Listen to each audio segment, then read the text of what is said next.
Hey, this is Leo for Actualized.org.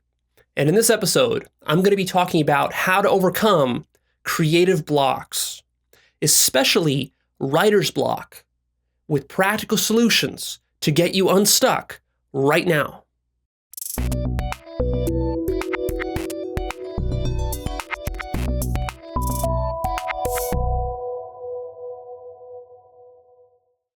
The solutions you're going to get right here are going to work for any type of creative person. You might be an artist, a designer, a writer, an inventor, an entrepreneur. Doesn't matter who you are. If you're creative, then you do face blocks sometimes with your creativity. And you get into this mode where you're procrastinating or you really feel stuck.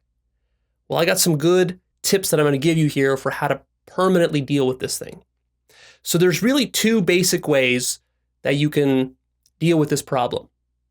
One way is the not ideal, and the second way is the ideal. What's the not ideal? That's way number one. Way number one is to brute force it. Simply brute force it. Way number two is the ideal way, which I'm going to talk a little bit more about later after I talk about number one.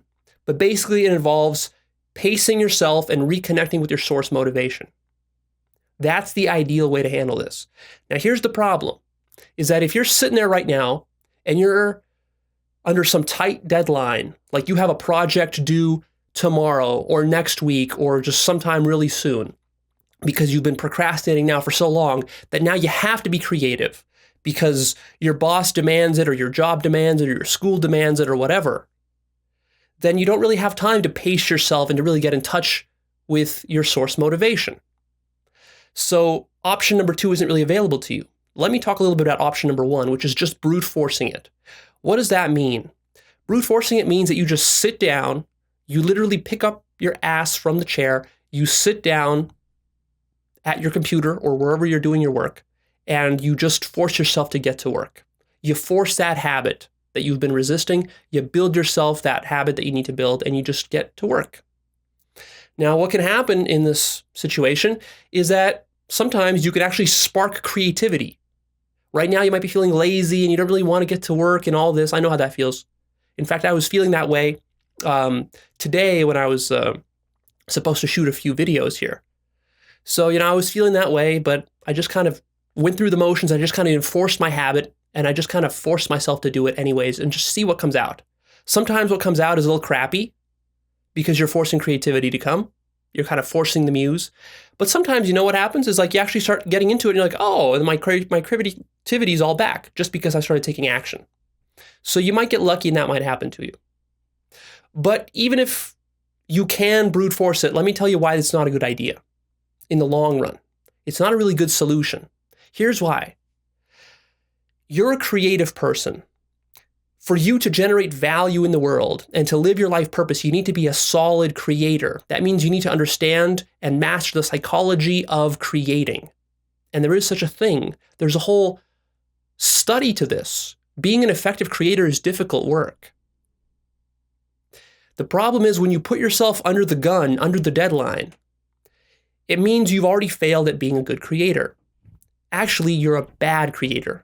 Bad creator, right? The reason you're a bad creator is because you failed to do what you should have done earlier. And you waited till the last minute. And now it's kind of too late. Stephen Covey has a concept. He says that to really effective and successful in life, what you have to do is you have to do the important things, which are non-urgent things. And most of us are terrible at this. What most of us do is we do the urgent things which are not important. And the things that are really important but that are not urgent, that don't have to be done today or tomorrow, we leave those for some long distant future which never comes. And that's what you did here. So what you now are going to have to suffer is the cost of that. And the cost of that is that your work is now compromised. Even if you do sit down and you pull an all-nighter and you brute force it, your work is not as great as it could have been if you would have went with option number two, which I'm going to talk about here in a second. So just accept that. If you're in that situation, accept it, right? And learn the lesson. This is a painful lesson. If you're going to be an effective creator, you're going to have to go through the pains of becoming a really effective creator. And all effective creators, before they got effective, they were ineffective. And when they were ineffective, they were feeling what you're feeling right now. And then but what they did is they learned their lesson so that next time they make sure that they do the important things that were non-urgent. You know what I'm talking about. It's when you've got that project, you've been given a month to complete this project, and you've been procrastinating for 29 days, and then on the 30th last day, now it's like, shit, now I got to do it. How do I be creative and get it done? Well, you've already fucked up. You've already fucked up. You should have been being creative that whole time. So learn your lesson, right? Understand that the cost of this is that your work is getting compromised.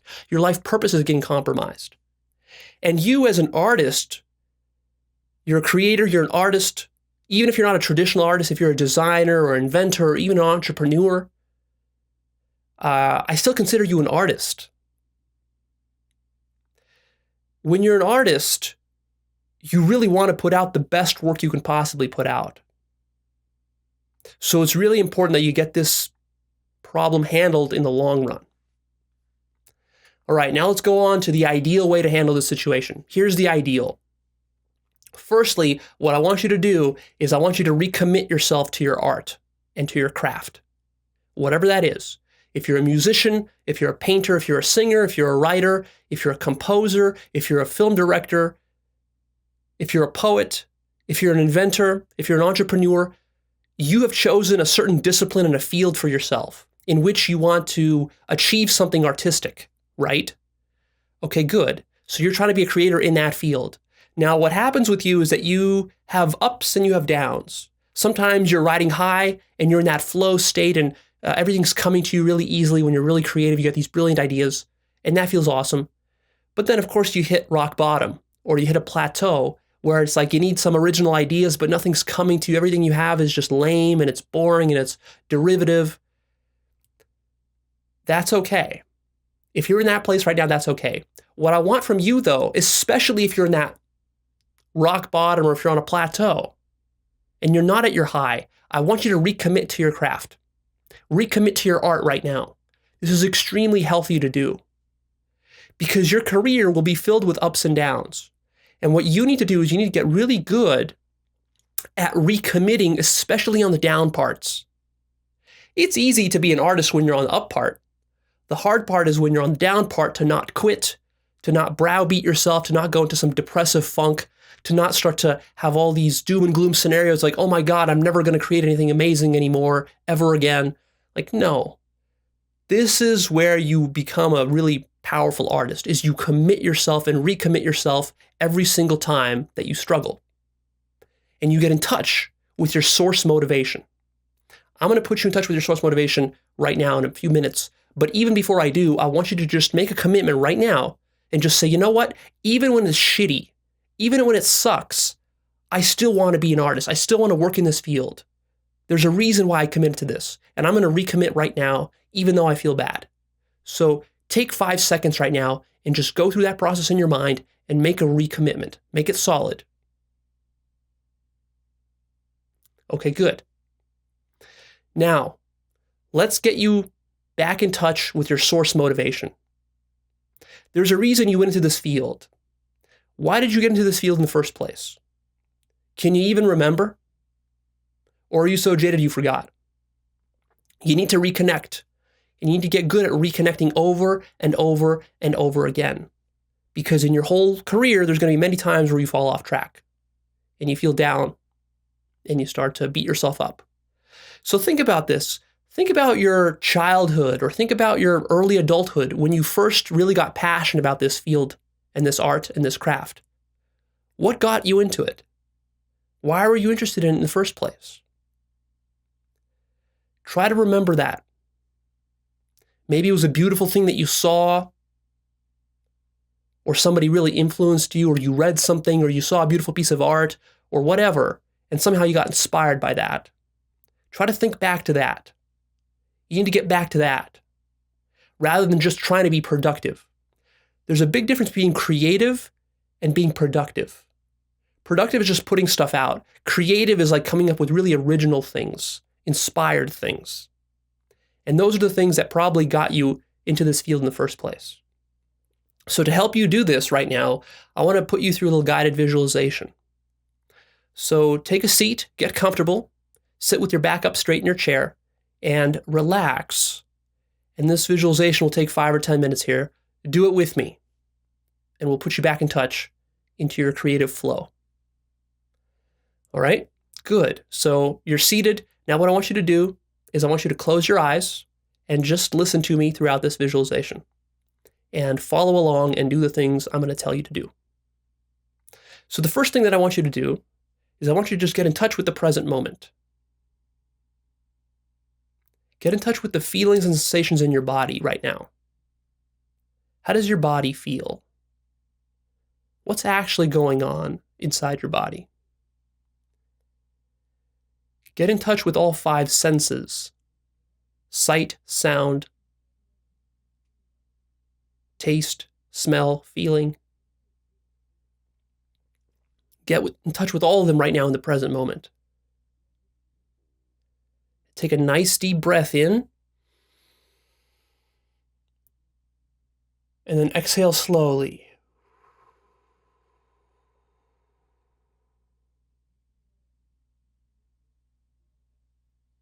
And as you exhale, just feel your body and allow whatever feelings are there without judging them or wanting them to be different.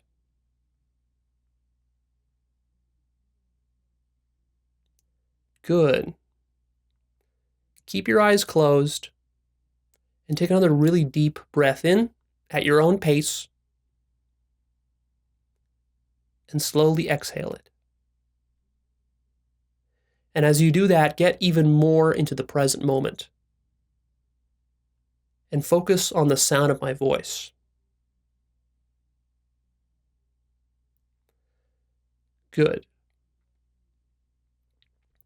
What I want you to do right now is I want you to put yourself into the most depressed, lazy, and unmotivated state that you can possibly imagine. Maybe you feel like you're there already, but I want you to take it to the max. Think right now of whatever thoughts or images you need to think of to really make yourself feel completely unmotivated, stuck, and uncreative. What do you have to imagine to yourself? Put yourself into that state and really feel it emotionally throughout your whole body and in your mind.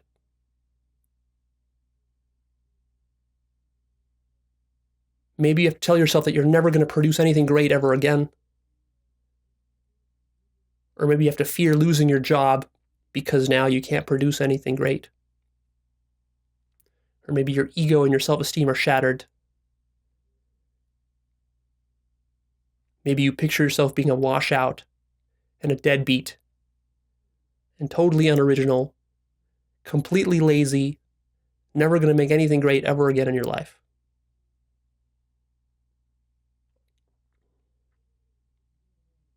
Really feel that stuckness, that laziness, that sadness. Like you're totally weak and ineffective and can't get anything done at all. Can't even lift your ass out of the sofa.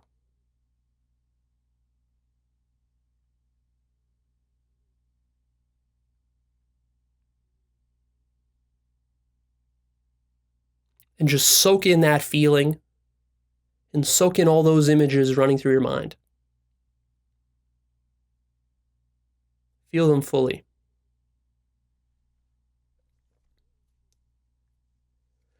Good. Now shake yourself out, shake your body, shake your arms, keep your eyes still closed, but just kind of shake yourself out to get rid of that feeling and get rid of those images from your mind. Now with your eyes closed, take another deep breath. And this time what I want you to do is I want you to imagine yourself in the most creative and inspired state that you've ever been in. Think whatever images or thoughts you have to think to put yourself in this state right now. Maybe think about what got you interested in art or in being a creator in the first place. Think about the work that's inspired you throughout your life. Think about maybe the one or the two top most inspiring moments in your life where you were really impacted by some beautiful piece of work or a piece of art, or where you really kicked ass and you created something amazing that you were proud of. Maybe imagine yourself as one of your role models or heroes. If you have a role model of some artist or creator that you think is really amazing, like a Picasso or a Steve Jobs or something like that, or a Leonardo da Vinci. Imagine yourself as that person right now. And just get yourself completely energized and creative and like feeling like you're in the flow, and that just these amazing ideas are coming out of nowhere into your mind, and you're just getting all these creative ideas. And you're totally inspired, and it's just flowing for you. It's just easy and effortless. You're completely in the zone.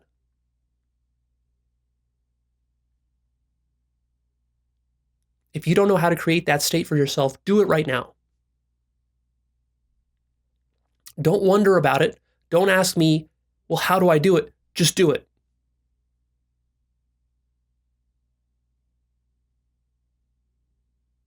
And enjoy it. Savor all the thoughts and images in your mind and the feelings in your body right now. If you need to, think back to a time in your past where you were extremely creative. And embody that right now.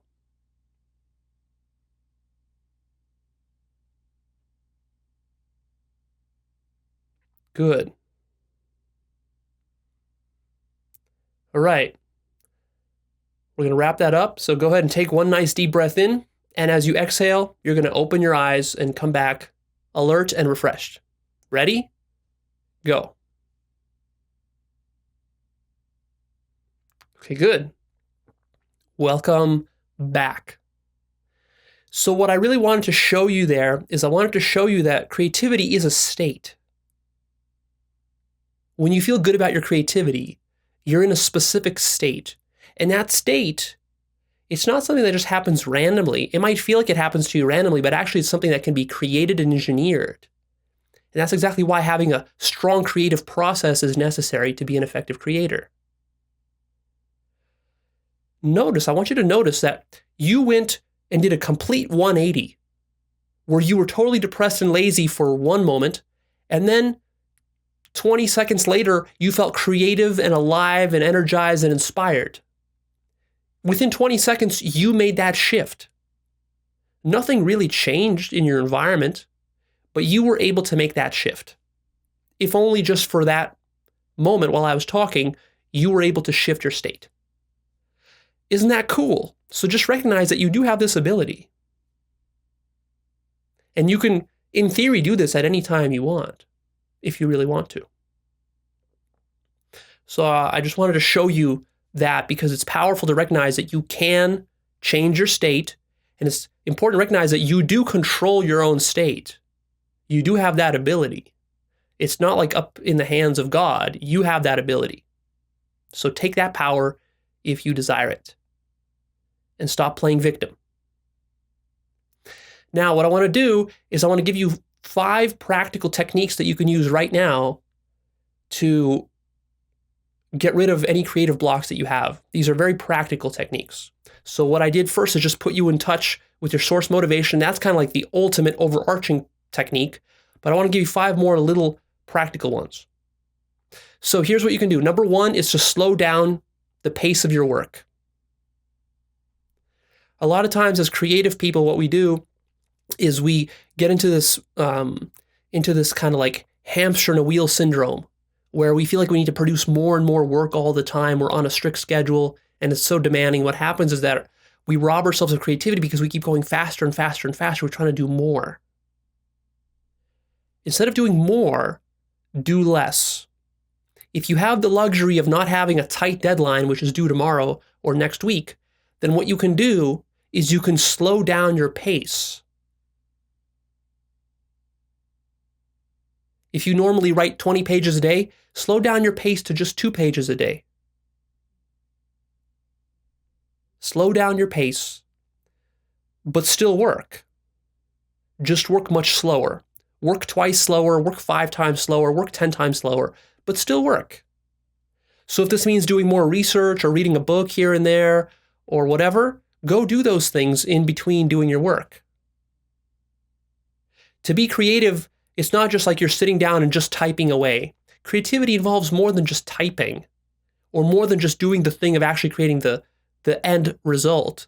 It also involves research, it involves thinking, it involves brainstorming, it involves maybe collaborating or talking to other people, inspiring yourself by going out into nature or whatever else you need to do to inspire yourself. That's all part of the creative process. So do give yourself permission to slow down. That's technique number 1. Technique number 2 is explore fresh mediums and sources. So maybe take a break entirely from your writing or your art or whatever you're trying to do or your business, and go spend a few days or maybe even a week or maybe even a whole month exploring new mediums and new sources. What do I mean by this? Well, let's say that you're a writer. Okay, that's great. So one thing you can do is you can probably go read a lot of other writers, and that might inspire you, reading some good writers that you're passionate about. But even better than that, to inspire yourself completely anew, like to rejuvenate yourself, go find some other medium besides writing that you can incorporate into your work, potentially. You don't even need to see a direct connection immediately. But for example, maybe what you do is you go read some graphic novels and you get inspired by the graphics in the graphic novels. Or maybe what you do is you go look at some beautiful gardens and go look at some like masterfully cultivated gardens, and you'll see art and beauty in the gardens. And maybe those gardens will inspire your writing. See, it's a totally different medium, and you wouldn't normally think like, well, gardens have nothing to do with writing. It doesn't matter. Inspiration is inspiration is inspiration. Likewise, if you're an entrepreneur and you're trying to be creative entrepreneurially, go to a museum and look at some beautiful art. Now you might think, well, Leo, beautiful art has nothing to do with building my internet business. Well, doesn't matter. The beautiful art can inspire you. If you're a web designer and you want to be inspired, maybe go look at some form of art that you've never looked at before, like pottery or dance or music or some new form of music that you haven't listened to before. Look for totally fresh sources that normally wouldn't feel like they fit the medium that you're working in. Go outside your medium and go outside the kind of box that people usually within your medium think through. And try to look for new sources. What are new writing styles that you haven't even read before? If you're a science fiction writer, maybe go find some weird poetry about, about middle-aged women who are dealing with extramarital affairs. Go look at that and see what that does to you. And just kind of explore what's out there.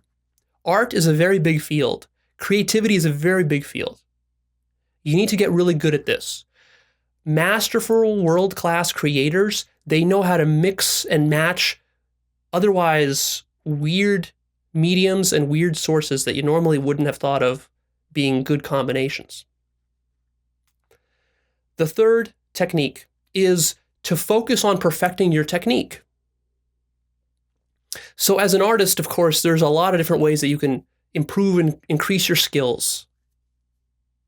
Whether it's painting or writing better sentences or sentence structure or any business skills that you have, speaking skills, communication skills, poetry skills, musical skills, composing skills, and so on and so forth, right? So you have a lot of technical skills within your field, whatever they are. What I want you to do is I want you, instead of thinking about how do I create the next masterpiece, how do I write the next, best-selling novel or something, instead of thinking about that, that's the end result. Think about, okay, let me switch my attention for the next week or for the next month just on working and improving my technique. Let me just master how to write better sentences, better sentence structure. Let me master how to write longer sentences or shorter sentences. Or let me master how to write more poetically, or use allegory, or use metaphor more, or use more colorful and descriptive language. Let me go learn some new words that I haven't ever used before and see how that goes for me, right? So you're focusing on the technique instead of the output. You're taking the pressure off yourself here. And likewise, you can do this in any field that you're in. And just spend time improving your technique. That's really good. The fourth technique that I'm going to give you is to create a sandbox for yourself. What is a sandbox? A creative sandbox where you can mess around and experiment and just have little side projects where you're just doing stuff and just screwing around, and no shippable product is getting created in this sandbox. So let's say that you're a web designer and you work at some big company and you've got some important projects that you got to ship, and you spend 8 hours a day doing web development and web design. Okay, great. That's kind of like your 9-to-5 job. What you also need is you need a sandbox. Maybe on the weekend you come home and you just dick around on your computer in Photoshop at home, or you dick around on some online forums or some galleries where you can look at art and you can look at different designs and just kind of screw around and maybe make mock-ups and designs of things that normally you would never do for your regular clients because they would never care for it or would never pay for it. But this is just you screwing around with stuff, little experimental stuff.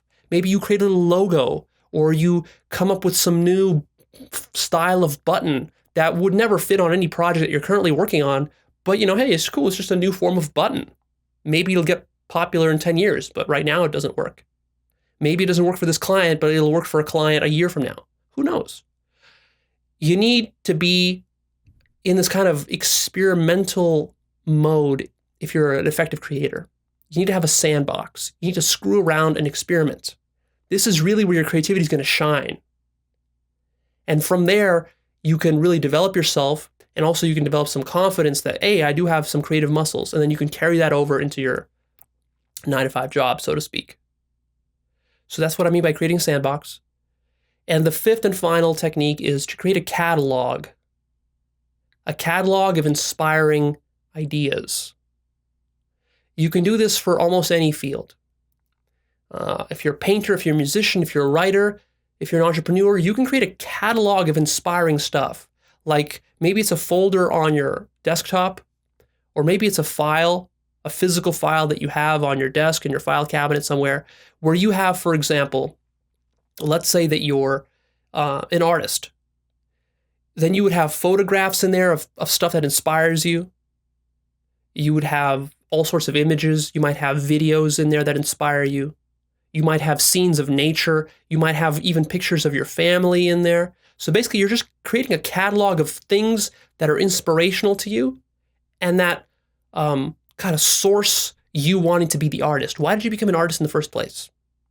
Probably because you saw some beautiful painting in a museum somewhere, or you have something that happened to you as a child where you really got inspired to be an artist.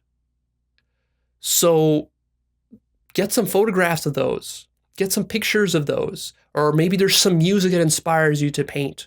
So get some of that music in there and basically create a file or a catalog of this stuff so you can go and you can look at it anytime that you're feeling low or anytime that you're feeling uninspired. And make it a big catalog. Keep expanding it. Add to it on a weekly basis for years until you get just a giant, thick-ass file with thousands of images. I'm not talking about like 10 images. I mean like thousands of them. One thing that I used to do when I was a front-end web designer, I used to do a lot of front-end web design. I would create a catalog, like a file on my computer, where whenever I saw a beautiful website that I really liked, or even some element of a website, like a button or a navigation bar or a footer, something that just I liked, even like a contact form, like, oh, I like that contact form. And what I did, I would take a screenshot of it, and then I would put it in that file. And I would do that just a couple of times a week. But since I was interested in web design for like years and decades, over time that file grew and grew and grew and grew until there was hundreds, if not thousands, of different images in there. And so anytime I wanted to create a new website, for example, and I'm like, well, shit, I don't know what should the new website look like? What I do is I just open that file, I look at all the different stuff in there, I just kind of click through the gallery and I look at every single one, and then just my mind starts to put different things together and just starts happening automatically. It's really a beautiful technique. Now, you can do this with web development, you can do this with art, you can do this with writing. It doesn't have to be just visual stuff, you can do it with writing. And you can also mix and match media. So just because you're a writer doesn't mean that all your stuff in your catalog has to be written. You can have images too. And likewise, if you're an artist, doesn't mean you have to have all pictures and images. You can also have, you can have poems in there, and you can have short stories and excerpts from your favorite books and quotes and whatever you want. So make that catalog. That's the 5th technique. So that's it. You've got all the techniques. These are all very practical things you can go implement right now. And in fact, if you want to be a strong creator, you need to implement stuff like this. You need to work on improving your process. Getting in touch with your source motivation. Don't confuse this with lack of discipline and as an excuse to not build a creative habit. These are ways that I shared with you for how you can re-inspire yourself and rejuvenate yourself. But don't expect inspiration to carry you all the way through. You still need discipline. You still need to build the proper habits. So go ahead and do that. A powerful creative person, he's not just operating purely on discipline or purely on inspiration. He's doing both simultaneously. And that's what you want to do. All right, that wraps it up. Let me give you a couple of quick pointers here. So I have a lot of other videos that talk about how to overcome issues that creative people face. I have a video called How to Stop Being Lazy, which is one you'll probably like. I have another one called How to Stop Procrastinating, which is slightly different than what we've talked about here. That one you will also like. I have videos on mastery. I have videos on understanding resistance. These are all very important concepts that you need to understand. You need to start learning the psychology of being an effective creator. This is critical. This is something that I'm really passionate about because I've been trying to be a creator for the last 20 years, and it's a real struggle sometimes. It's a real struggle. So I'm going to post some of those links down below. Go ahead and check them out, click on them, watch some of those other videos, and really commit yourself to the process of becoming a more effective creator. Work on your process, not just on the end result, and not just on your craft, and not just on your art, but the process and the psychology behind it all. And ultimately, you want to work on your life purpose. You want to be very clear about your life purpose. That's why I created the Life Purpose course. So the final thing I'll say is that you should check out my Life Purpose course unless you're just completely rock solid on what you want to be doing in your life. Even if you think that you're an artist and you're successful and you've got it all locked down, I guarantee that in my Life Purpose course, you'll learn stuff that will just totally blow you away and take you to the next level of your creative potential. It's a over 25-hour course of all sorts of material to really get you solid on your authentic self and what the most meaningful thing for you to be creating in your life is. It's super important to align yourself with that. Otherwise, you're going to be also an ineffective creator. All right, that's it. I'm signing off. Go ahead, post me your comments down below. Please click the like button for me. Share this video with a friend. And lastly, come check out Actualized.org right here. This is my website. I have a free newsletter on there. I release new videos on self-actualizations topics every single week. I want to help you to master your psychology. And, you know, the thing that really got me into this originally, into personal development, was trying to become more effective as a creator, because I really struggled since my youth to be a consistent creator. I always found myself up and down and up and down. Sometimes I was very creative and I would produce a lot of stuff, but it was usually just for a short window of time, and then I would lose it. And then I would be uncreative and unproductive for months. And I didn't really like that. I wanted more consistency with that. So I started studying psychology. And so here I am today, sharing a lot of very advanced concepts that I spent thousands of hours discovering, right? So if you want to really master your life purpose and you want to really be an effective creator, you want to produce amazing art, then you can't miss this opportunity. You want to sign up and stay tuned. Free videos every single week that really show you how to master the psychology of life and the psychology of life purpose and passion. So I hope you sign up, stay tuned, and I'll see you soon.